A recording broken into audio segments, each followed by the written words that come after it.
I am writing this by flickering candlelight at the dead of night to inform thee of what I feel is worth the great risk I am now undertaking.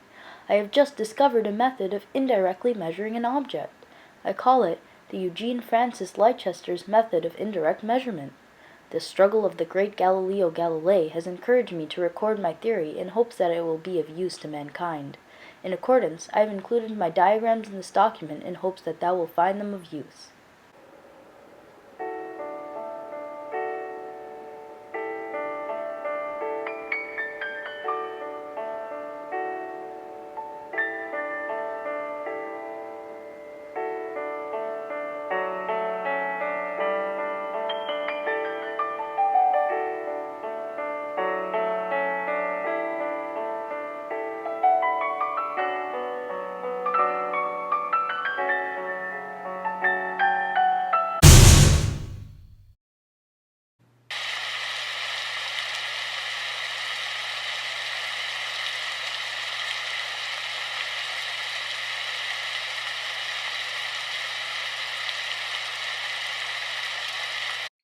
Oh my gosh, tomorrow is the Math Olympiad competition and I'm totally gonna win this.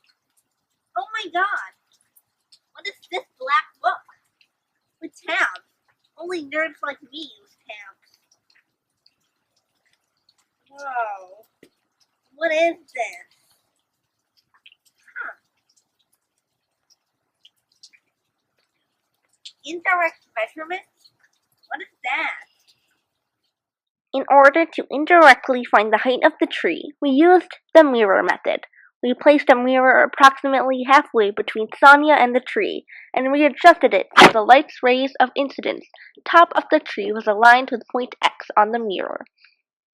The distance between Sonia's feet and point X was 135 centimeters, and the distance between X and the tree was 198 centimeters. We measured the length of eye level to the ground, representing the light's path to the mirror, was 178 centimeters. To indirectly find the height of the tree, we used proportions, featuring the similar triangles we had formed and using different distances we measured. The proportions we used were 135 over 198 equals 178 over x. And by using cross multiplication, it is possible to find the value of x. 135x equals 5,244. Divide each side by 135 to find the value of x, and x equals 261.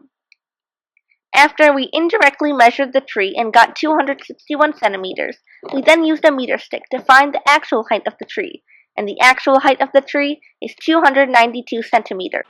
The distance in centimeters between direct and indirect was 31 centimeters, which is a considerably large difference. The distances we measured were somewhat inaccurate, and when you multiply and divide inaccurate the numbers, the outcomes become even more inaccurate. Additionally, the tree was planted on a slanted ground, resulting in the measurements between the objects were not proportionally.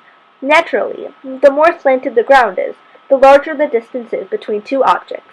Furthermore, the large and inflexible yardstick made it difficult to attain accurate measurements on the tree. Also, in order to form the second right triangle, the tree would have to be measured from its center, whereas we measured the tree from its edge.